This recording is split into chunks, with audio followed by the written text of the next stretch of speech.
Eu vou conversar com Luiz Alexandre Cristaldo. Ele é economista e vice-presidente do Ibajude. E a gente vai falar sobre o recorde de empresas em recuperação judicial no ano passado. Informações que chamam muito a atenção, então fique ligado para você não perder. Depois do intervalo, continue com a gente no Times, licenciado exclusivo CNBC, a maior do mundo, líder em negócios no Brasil. Times, licenciado exclusivo CNBC, a maior do mundo, líder em negócios no Brasil. Estou de volta ao vivo aqui com Real Time, 11 horas 37 minutos. A gente fala agora do número de empresas brasileiras em recuperação judicial que bateu recorde no ano passado. No quarto trimestre, havia 5.680 companhias nessa situação, 5.680 companhias nessa situação, um aumento de 24% em relação ao mesmo período de 2024.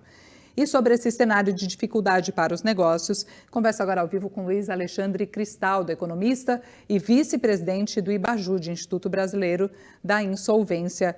Tudo bem, Alexandre? Bom dia, seja bem-vindo ao Real Time. Tudo bem, Natália? Bom dia, é um prazer estar aqui com você.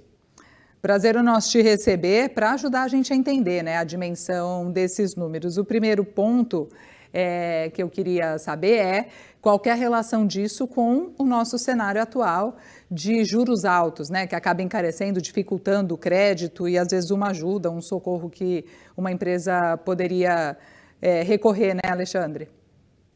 Natália, essa pergunta, ela é uma pergunta extremamente interessante, a resposta seria muito longa, mas eu vou tentar compilar um pouco para você. Tá? Nós temos os juros mais altos da história do Brasil, só teve em 2006, que foi 15,25, hoje está em torno agora de 15, o Banco Central manteve nessa última reunião. E pelo relatório do Banco Central, nós percebemos com as palavras-chave que eles colocam no relatório como parcimônia, austeridade, resiliência, ele dá indícios que ele pode fazer um afrouxamento dos juros, mas não será uma queda brusca. Ou seja, ele vai diminuir esse juro de uma forma muito lenta. E detalhe, à medida que forem diminuindo os juros, os indicadores brasileiros eles vão melhorando. Mas o último que sente a transformação da queda dos juros são o caixa das empresas.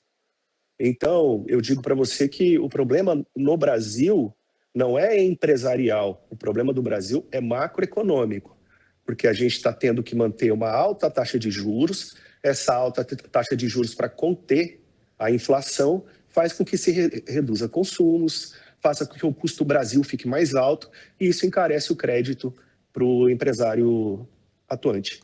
E, Alexandre, vocês percebem que tem segmentos de empresas mais afetadas e que acabaram recorrendo mais à recuperação judicial?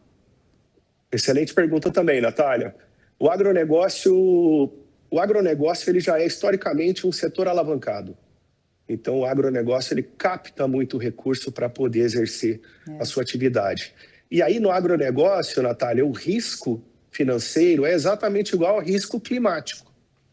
Então, o que acontece? O empresário brasileiro, o agronegócio brasileiro, ele fica à mercê das políticas internacionais. Você veja, em 2020, nós tínhamos o preço da saca de soja a 76.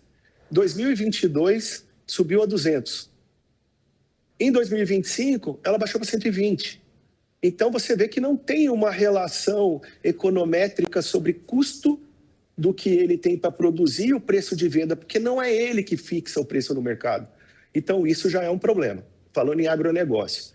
Aí a gente vai pegar outros segmentos, indústrias, grandes varejistas que têm um percentual de lucro pequeno, porque tem um volume grande. Sim. Essas altas taxas de juros, toda vez que elas aumentam, que sejam 0,5 ponto percentual, acertam diretamente no caixa desses grandes varejistas, dessas grandes empresas, principalmente também na empresa prestadora de serviço. Queria te pedir uma ajuda para a gente organizar aqui um pensamento, porque quando a gente fala, né, desse aumento do número de empresas recorrendo à recuperação judicial, me chamou a atenção que com muita frequência a gente fala também, Alexandre, sobre aumento na abertura de empresas ao longo dos últimos anos, né? O que acaba também causando um número maior de fechamentos. Esse número de empresas crescente recorrendo à recuperação judicial Tem em algum ponto a ver com mais gente empreendendo também? Ou não necessariamente? Não está colado uma coisa na outra? No meu entendimento, Natália, não está colado, tá? No meu Tá. entendimento, o que está acontecendo no Brasil agora não é um problema pontual, é um efeito retardado do que nós vivemos na pandemia. Veja você, se hoje a maioria das empresas estão trabalhando com fluxo de caixa negativo, razão pela qual elas buscam o Instituto da Recuperação Judicial. Sim. Você imagina na época da pandemia que foram 2 anos sem receita alguma. Então, naquela época, eles tiveram que fazer captações, captar recursos para poder se manter. O governo ajudou em parte, mas teve que ter um alto grau de captação. E o juro vem aumentando. Aí chegou uma hora que essa conta precisa ser paga. E o momento está posto. É agora. Então, no meu entendimento, aumentarão os pedidos de recuperação judicial, mas não é um problema pontual. É uma crise que estava represada e que agora chegou o momento do empresário ter que resolver. Quanto tempo costuma levar? Eu não sei se tem uma média, né, de tempo, mas você mencionou pandemia, fazendo conta aqui, né? Começou para valer em 2020, 2021 e 2022 ainda a gente estava vivendo, né, os altos e baixos ali, as ondas. Então agora a gente estaria vendo o reflexo disso, coisa de 3, 4 anos depois, né? Quanto tempo costuma levar um processo de endividamento, de dificuldades, até a empresa entrar nesse processo de RJ? Então, isso vai variar de cada segmento. É aquilo que eu estava colocando para você. O segmento que ele tem uma margem mais apertada, qualquer oscilação de mercado, ele vai sentir mais rápido. E aí, quando ele sente mais rápido, ele já busca o instituto. Quando uma empresa de serviço ela tem uma geração de lucro um pouco maior, ela aguenta um pouco mais. Mas, assim, deixo claro que com essa taxa de juros, até a empresa mais sadia, ela não aguenta muito tempo. Então, esse é um problema crônico que nós temos e, por hora, Natália, não se tem uma outra medida a não ser ter a taxa de juros alta e você ir baixando gradativamente. Porque, perceba, independente de condição partidária, o ex-presidente tinha o seu Banco Central independente e as taxas eram altas. Hoje você tem uma nova gestão, um novo presidente da República, e o seu presidente do Banco Central também mantém a taxa de juros alta. Então, é uma ferramenta que a gente precisa usar. Daí a importância do Instituto da Recuperação Judicial. Lembrando você que o Instituto da Recuperação Judicial, ele é amparado em lei, ele é uma lei.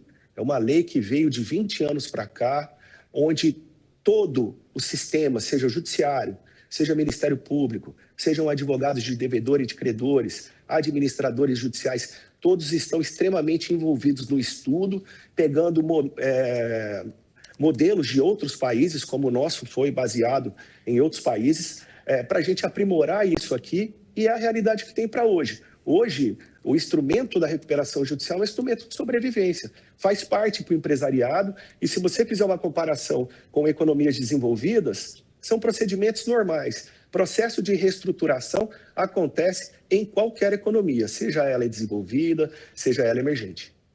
É importante a gente colocar, né? Não é uma sentença ali de que está à beira da morte, né? Se for fazer um paralelo com a saúde. Está internada, é isso, está internado. Exatamente, está doente. Está doente. Vai ser tratada e vai voltar.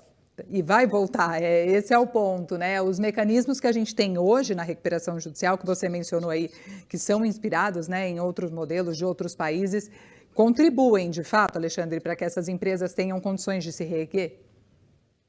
Continuam. Assim, em outras entrevistas que a gente já deu ao longo dos anos, as nossas respostas seriam diferentes. Muitas empresas que entravam em recuperação, 60%, 70% delas convolavam em falência.